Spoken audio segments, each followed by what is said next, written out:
Hello, everyone. Welcome to our woodland walk for our April month, the month of the older tree in ASA, which is all about resilience. And we have a very special guest, Chelsea Rose, who is the executive director of the Zendo Project. Hello, Chelsea. Hi everyone. Happy to be here. Thank you so much for coming.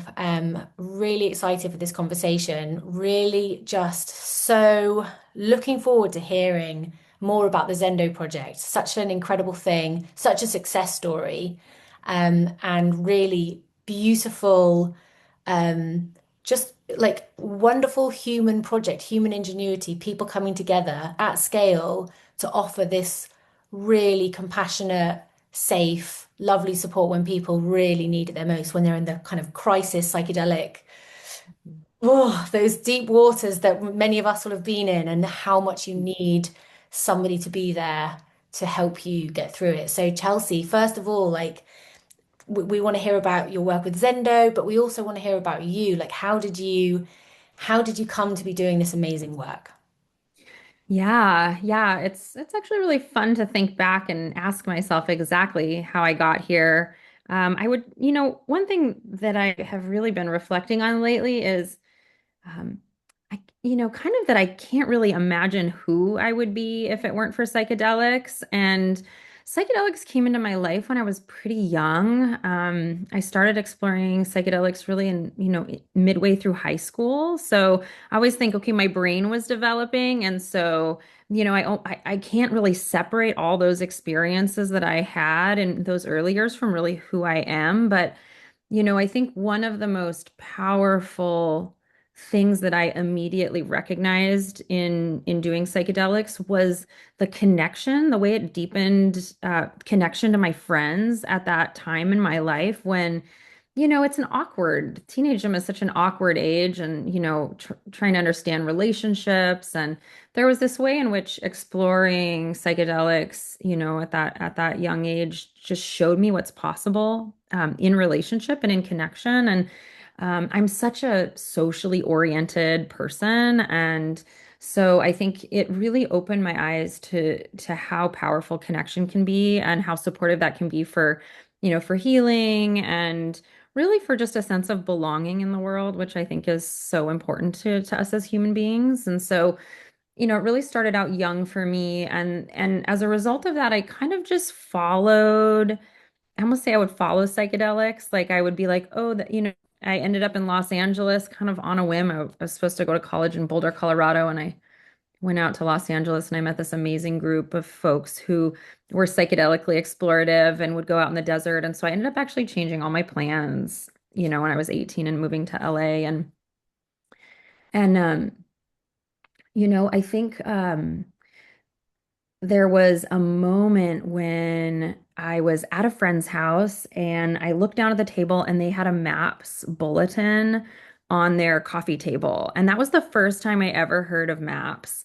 And I just remember it was like all these kind of light bulbs went off. I was like, oh, there's like people researching this, and that was probably like 20 years ago. So it was still very, it wasn't mainstream and talked about the way it was these days. And um, and then in that same article, same bulletin, I learned about California Institute of Integral Studies, which is where I did my graduate program. So I'm the oldest of three girls. I've always been a caretaker of sorts. And so, it's not really surprising to me that I was fascinated by the therapy field and also just fascinated by relationships and psychology. That led me to go to California Institute of Integral Studies. And while I was there, I met a woman, Lene Ponte. She was the founding director of the Zendo Project. She was also in a grad program there. And so again, it's like such about relationships, and we really connected. And she told me that Zendo was going to be out at Burning Man that year. So that was Burning Man's first year on Playa, actually, or Zendo's first year on at Burning Man in 2012. And so what actually led me really to the Zendo project is that I was aware it was out there that year because I knew Lene, and a boyfriend and I had gone on a psychedelic adventure. We'd taken MDMA and we ended up getting in a fight, which is pretty wild. I know everybody's like, what? Why would you get in a fight on MDMA? But it can happen, or it did happen to me. And so we ended up finding our way to the Zendo. And so my first interaction with the Zendo was as a guest. And I still remember my sitter very vividly. And I remember they served us watermelon. And, he just sat there with us really and listened to the experience that we had been having. Really just gave us an enormous amount of presence and acceptance of what was unfolding. And that was, we had kind of come in there in this very tense state that felt almost, when you amplify it with psychedelics, it felt like almost like we couldn't overcome the intense place that we were in, but it was just going into this space where it was so welcoming, it was so warm. People, you could just feel the like calm energy. And yeah, this sense of it's okay wherever you are, like we're here to support. And that was so profound in that moment. And so I really took that with me. And so then in 2013, I came back as a volunteer. And then in 2014, I got a job with Zendo. And so I started working at MAPS in those early years, 2014, 2015, 2016, and then I came on staff part-time. And Zendo was at the Multidisciplinary Association for Psychedelic Studies back then.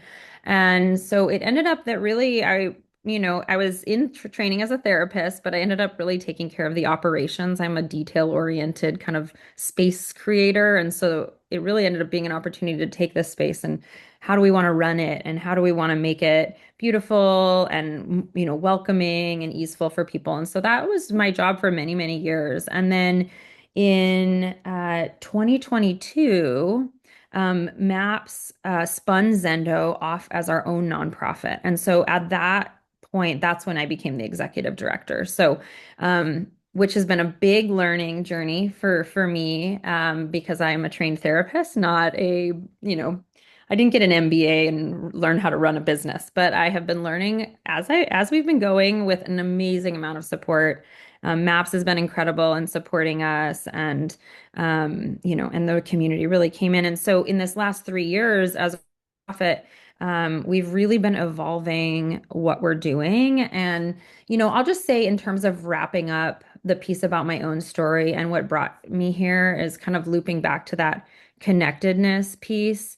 One thing that has just been so incredible about Zendo Project is the community, because the people that come there, they come because they care. They want to support other people. They're interested in psychedelics. And so they come and they volunteer to sit with people who are in non-ordinary states. And also I just want to say people come to the Zendo for a multitude of reasons. They may come because of a past psychedelic experience, a current psychedelic experience. Maybe they're contemplating one in the future, but they may also just come because a boyfriend broke up with them, or they're overstimulated, or it's been an emotional week. Those environments can really bring out, in the festival environments, can really bring out challenges that we're facing. And so, I just want to say, like, the skills that we have learned and utilized over the years to support connection in those difficult places, yeah, they're really life skills. They're skills that you can use as a parent, which I do use them often as a parent. I have two kiddos, 17 and 11. And, I've just really learned, like, for example, I know, there's the four principles, and I'll just mention them really briefly. Do. One is safe space. So safe space is like safety is just a fundamental human need, and safety is something different for everybody. So it's important to know that. We think of our space as a safe space, but it's like an active, we're tending safety in real time. So that's one of them.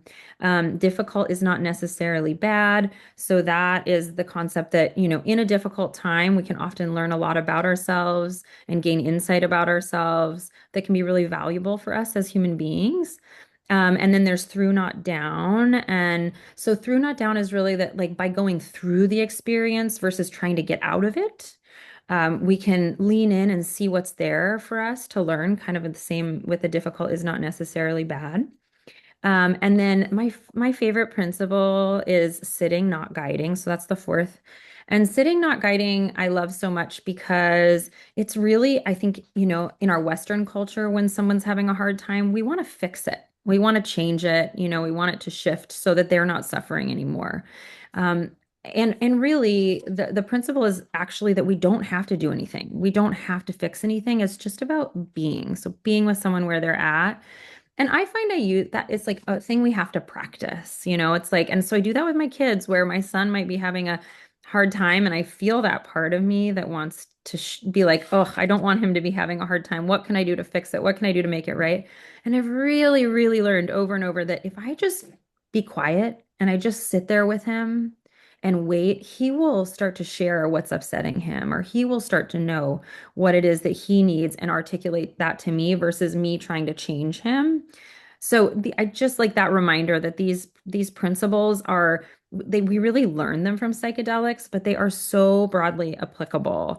And so in terms of where Zendo's going in the direction we're going in the world, that's been a real piece is like, how do we take this training and all these incredible guests that have come in and showed us all of this over the years and take that out into the world? And so that's a little bit of like in our evolution of these past 3 years, we've for many years provided services at events and created this sanctuary space.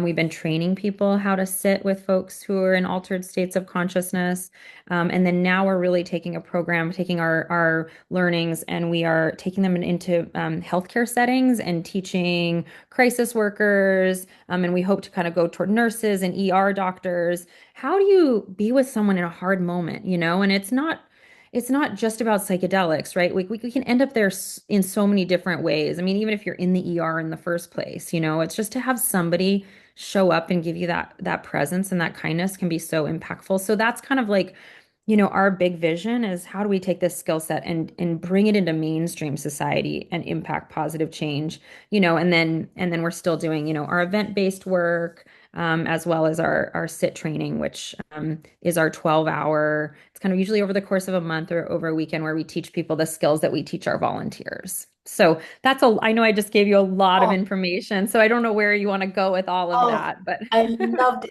every second of it. It was just so wonderful hearing that. And I mean, that last thing you just shared about, well, and firstly, what an amazing journey. And just, I love the continuity and the thread of it and how early psychedelics came into your life and what a wonderful example you are of like, you're a great example of the positive impact that healthy and, um, supported and yeah, psychedelic. yeah, We get these stories, don't we, of like, oh, stay away from psych. I was brought up yeah, with the kind yeah. of the terrible examples and the awful stories about what would happen to your brain if you took LSD. And Mhm. you're a wonderful poster girl for a very different outcome, which actually your psychedelic journeys ended up with you doing this incredible work for the world. So Yeah. that's pretty Yeah. cool.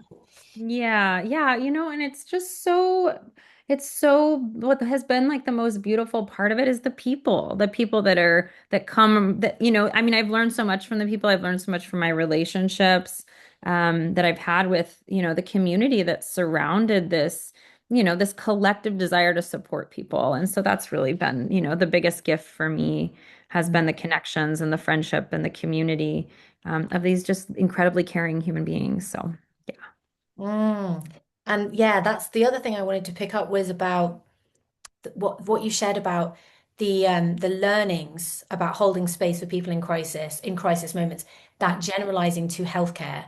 And that is music to my ears because so often I felt that the whole process of psychedelic holding is so relevant for Yeah. people going through psychiatric crises and so Hmm. many different things. And you look at the environment that people get put in, the kind of psych wards and the bright lights of hospitals, and then you look at the soft, dim lighting and the gentle presence of psychedelic spaces and Zendo spaces. And thank goodness that this is starting to translate because even the level of lighting, like the bright neon lights versus, Hmm. gentle space. I mean, I wonder, could you paint for us when you first started working in Zendo, like you said you were able to like really curate the space. Yeah. What does Zendo spaces like look and feel like? What happens when someone enters a Zendo space? Yeah, yeah. I mean, we've occupied a lot of different looking spaces over the years. Our logo is our original yurt that we had at Burning Man. It was donated to us, and it's actually our namesake where we got our name. It was a meditation Zendo.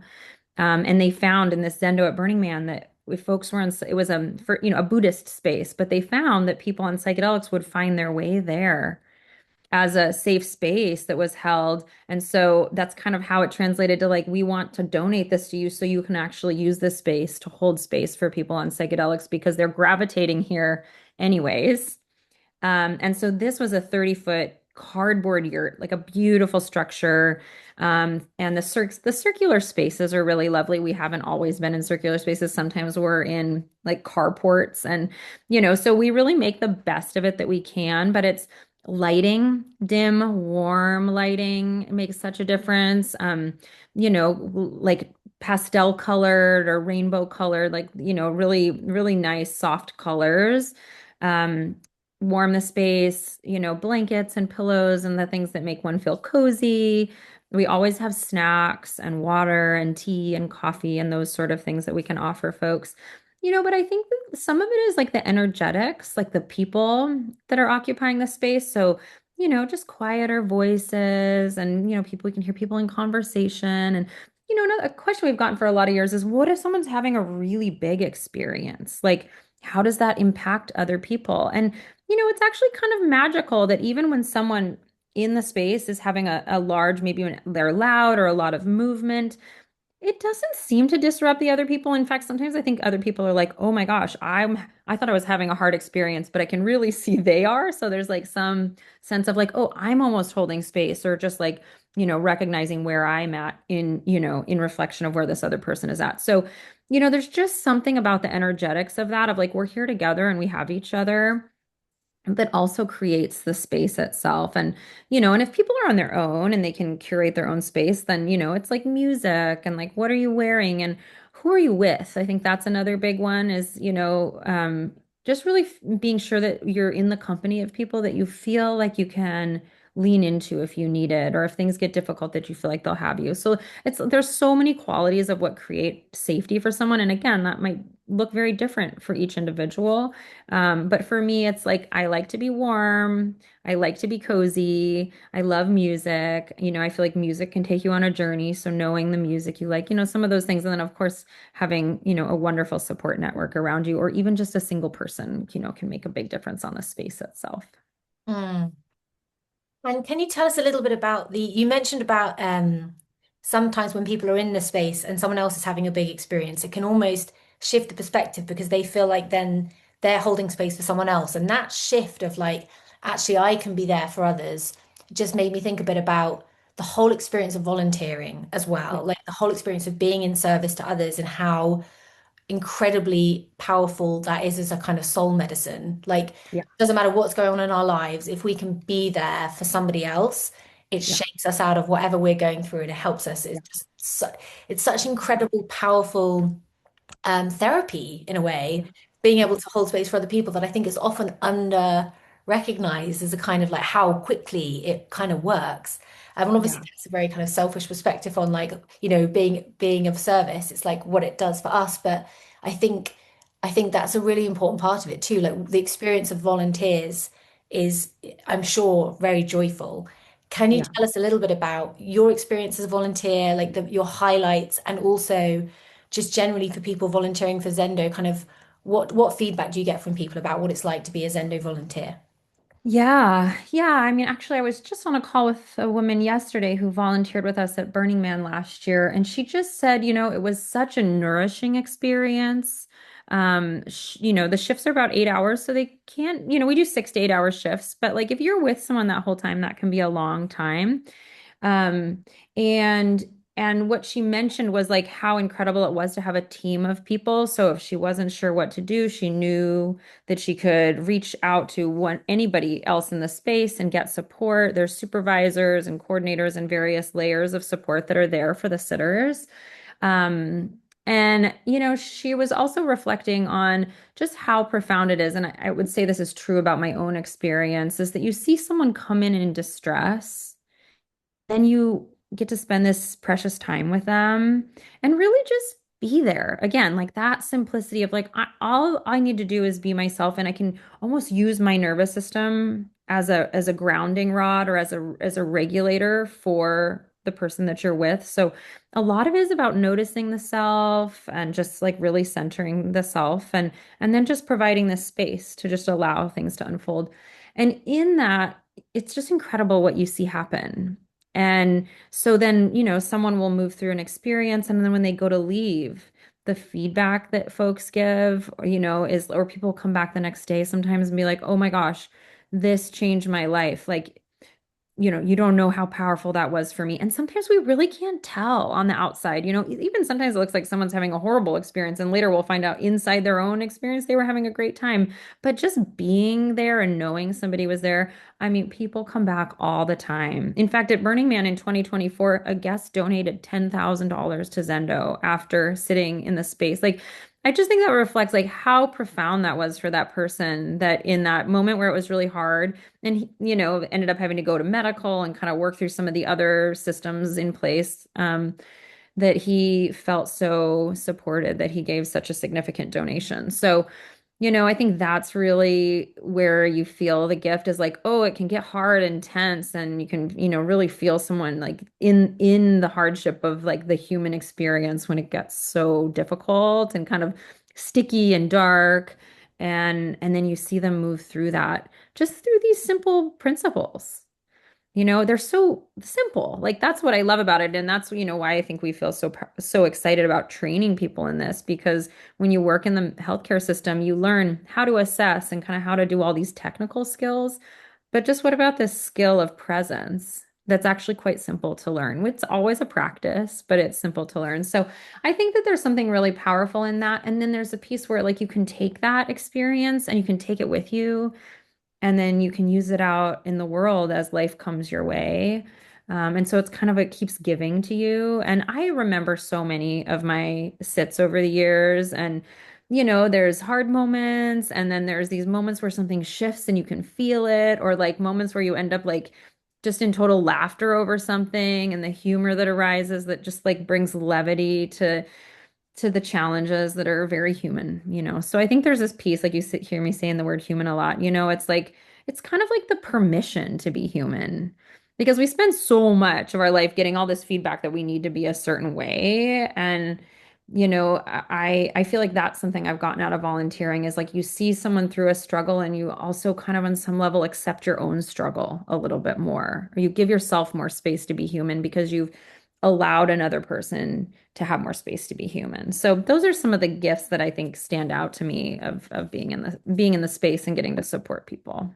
I love that idea of being more, allowing more other people's humanity and your own humanity. And it feels like there's something, yeah, that kind of so much of the social structures that we live in are so inhuman and just are so like, what the hell? Like Yeah. so many of Yeah. our structures, we're like more and more we're realizing like what has been We built? created. What have Hmm. we like it just in terms of like a system of the way humans are with each other. Yeah. And there's something about this kind of thing that's just like a breath of fresh air, like that you can breathe. It's like this is the way humans want to be with each other. Yeah. We want to take care of each other and learn from each other and show each other our vulnerability and do it for no money. That's the other Yeah. beautiful thing that it's based on kind of volunteering. There's something so like, oh, thank goodness, Yeah. Yeah. Yeah. I mean, we were really been reflecting on that as we've been, putting together our crisis response training for hospitals, because, hospital systems, are also huge systems that are often based more on insurance and money, unfortunately, than they are on care. I mean, there are some incredible hospital systems, so I don't want you, thank gosh we have these places, but they're systems, they're not human, and they're built to function. Sometimes in doing that, you build a system that isn't really necessarily first and foremost of service to the people who have to go through those systems. And so that, for me, I feel like when you can give someone that presence, when they're going to have to go through this, at least in, crisis, or in psychiatric crisis, like, you're going to have to you may have to put them on a hold, which takes away their rights. I mean, you may have to send them to a facility, even if that's not what they want. So there are these pieces where you recognize that you're having to kind of funnel someone through a system. It's what exists, it's what's there, it's the best we have. So how do you kind of make right with yourself when that's the system they're going to go through? And sometimes it's just giving them your presence. Like if they could get that from every person they had contact with as they move through that system, then it would matter less that the system isn't functioning so well, and it would just matter like more that we're humans together, and we can connect and support each other as we have to deal with the things that are out there in the world, which includes broken systems all over the place. So, yeah. Mm. Oh, it's beautiful. And so how will people be able to access this training for healthcare professionals? How's it kind of go, how are you like moving into those systems? Yeah, that's a great question. So we got a grant last year by the Cohen Foundation to build this curriculum, which we just finished building. Version one, we did our first pilot about 2 weeks ago at the Sutter Healthcare System in California, which is a pretty big healthcare system, very exciting, with sitters who sit with folks who are on a psychiatric holds in the hospital. So this was a team, and so we brought it to that team. And then we're doing our second pilot in Aspen, Colorado with a crisis response team, a mobile crisis team, here at the end of February. But it's still in its, it's still in its iterative process. So we're hoping to get another grant to continue to build it and refine it. And at some point, we'd really like it to be available to the public. Right now, it's, we're building it specifically for professionals in these fields. But if folks want to, our sit training, which is happening 5 times this year, the next one is in March, and it's usually a month long, so 4 weeks, 3 hours each week, so it's pretty manageable. But that is really the foundation that's going to, that someone would see in our professional training. The professional training is like maybe a little more oriented toward the professional environment, but ultimately the teachings are what is in our sit course. And our sit course is for the public. It's open to people who are professions, clinicians, really anybody can take this course. And, whether they're working with someone with psychedelics or there's someone who just wants to understand how do these skill sets work. And if I find myself at a party and someone's having a hard time, will I know what to do? So it is intended to be a community training, and that's available now. And it's on our website. So yeah, it's Zendo, and then you'll see Sit Course there if folks want to look it up. Yeah, fantastic. That sounds like such a worthwhile thing to do. And in terms of people that might want to volunteer, how can people get to one of your Zendo festivals? It's such a great question. And it's kind of one of the tricky things that we're navigating as a new nonprofit. So for many years, we were taking Zendo to Burning Man. We would have 400 volunteers. So it was such a great opportunity to volunteer, it's so expensive for us to take our project to Burning Man. And so as a new nonprofit, it really hasn't been sustainable. So we've been working with Burning Man to see what we can do to make it more sustainable for Zendo. And so last year we had 150 volunteers at Burning Man. And right now we're in conversations with Burning Man about whether we're coming or not. So if we go, that's a great opportunity to volunteer because there is more volunteer space there than would be at another event. And so the best way to find out if we're doing events is to sign up for our newsletter because we'll send out, monthly updates on the events we're doing. And then just to kind of share a little bit about how events are looking with Zendo these days as we kind of look toward a more sustainable model and really, in event medicine, as it is now, when someone is, say, at a nightlife venue, they take drugs, they're having a difficult time, they need help, like they may really end up interacting with either medical or security because often services like ours don't exist. And so what we're doing is that we're embedding Zendo people with medical teams. So we're piloting this in Denver, Colorado right now at they have many venues that are really popular there. Red Rocks is a well-known venue in Colorado. So the medical team there, we have Zendo volunteers in bed with them. And then when someone comes in medical and they don't actually need medical care, but they're needing some sort of emotional support, then they bring them to us. We're right there, right next to medical. And so we're working together with medical teams, which is actually what it looks like in the healthcare system as well. And those are smaller events, just really like 12 or so volunteers, but we're hoping to scale that where we're also, hoping to do events in Vegas, potentially working with a medical team there. So we've been, slowly developing this pilot. And so we'll have that will also be in our newsletters if there are smaller events. Of course, when there's only a handful of volunteers or, 10 or 12 volunteers, they're a little bit harder to get into. But as this grows and as we hopefully start to embed with more teams and build this model, which we're also doing research on. So we're gathering data on the efficacy of having us there versus not having us there and how that impacts medical teams. We're already seeing huge reductions in hospital transports and reductions in any assaults to medical professionals. I mean, it's really cool when they see us come in and they're like, oh, this is very different what they're doing than sedating somebody or trying to restrain somebody. So we can really prevent that from happening with that. And so that's where, so we kind of have three pillars. One is this event services where we're embedding our services into the medical that exists at events. And we're hoping to grow that in the coming years. And there's volunteer opportunity there. And then there's our community education, which is our SIT course. I mean, we're hoping to also go to college students and start reaching kids on college campuses. Because, of course, the earlier we get these skill sets, right, the more impactful they can be over our lifespan. And then we're doing, the third pillar is this professional training that we're developing through we're calling it EPR, emergency psychological response, kind of like CPR. A friend recently said heart to heart resuscitation, which I love. So that's like our kind of project. It'll be a little slower moving because our vision is big, but we kind of have to pace ourselves and so really just that those are the things we're spending our time on. And of course, fundraising is really, really a challenge as a small nonprofit in these times. So, that's where our effort kind of goes across all our programs is how do we raise funds to support what we're doing in the world? Mm. And what work you're doing. Wow, it's so inspiring to hear all of that. I love that phrase, heart to heart resuscitation. That is just such a huge, this is incredibly powerful shift. And I mean, and being able to protect people from having sedations. Wow. I mean, that's the impact on the whole team, in the whole medical team having to do that, the person themselves. I mean, that is just, the impact there is huge. Um, and it's so wonderful to think of psychedelics, which are often seen as like by mainstream medicine at least, or have been, as kind of like a problem, Yeah. actually coming in with solution. Yeah. And Yeah. that's the way it should be, isn't it? That psychedelics teach us lessons that are profoundly powerful for us and others and the world that we're in. And that we then, rather than just keep on taking psychedelics and learning the lessons, we use the lessons to affect change on the world. So that is, yeah, I mean, obviously we can't all be like you and like literally changing healthcare systems, but in people's own way, I think it's a beautiful idea, just that the reciprocity of the medicine, that Yeah. it brings you joy and connectedness, and then you find little ways to give it Yeah. back.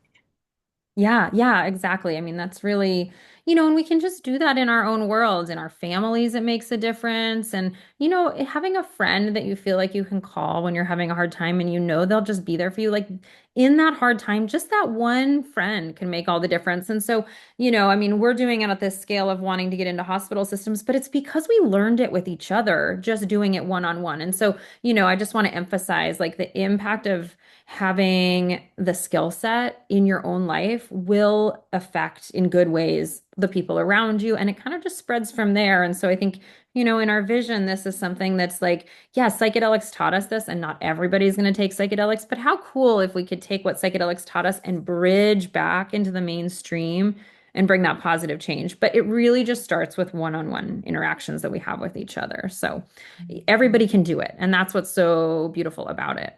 Yes. Oh, and that really resonates with our community too, because I think that kind of heart to heart resuscitation is kind of what people, what everybody's doing for each other on in little Yeah, ways. little ways. Time. Hmm. Yeah. And just the Yeah. having that sense of a safe place to be and be vulnerable and be able to show your fullest self in all its complexity and those sticky, dark moments you talk about, and have that sense of holding, and like that is the magic, isn't it? Really, Yeah. that's the real medicine.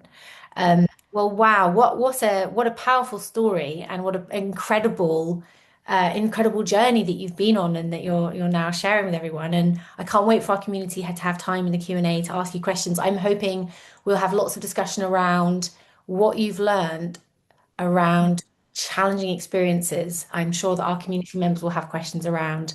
Obviously, Zendo is an absolute kind of cauldron of knowledge and wisdom. Over, I think 7,000 people was the last estimate I read that Zendo had helped go through kind of challenging experiences. Hmm. Yeah. That's a Hmm. lot of wisdom. Yeah, yeah, yeah. I think we're up to almost up to 8,000, if not a little bit over now. So, yeah, I mean, I feel like if you help one person, it makes a difference, and so hopefully those numbers will keep growing. And yeah, and I look forward to hearing the questions the community has. I know there is really interest in like, what do you do when things are really hard? And so certainly welcome people to bring those questions. And sometimes there's not great answers. Every situation is so unique. And but happy to explore that with folks and yeah, answer any questions of that sort. Wonderful. I'm so looking forward. And Chelsea, this has been a fantastic. Thank you so much for sharing Yeah. all of your experience. Yeah, so happy to be here. So thank you for your curiosity and your support. And and just want to say I've been reading your newsletter and the work that you are all doing, and I really feel the resonance. And so it's exciting to get to share that, share what we're doing with you and with your community. And I'm really looking forward to talking with folks. Oh, thank you so much, Chelsea. Yeah, well, that's coming soon. Thank Yeah, you. I'm in Bye, April. everybody. Bye.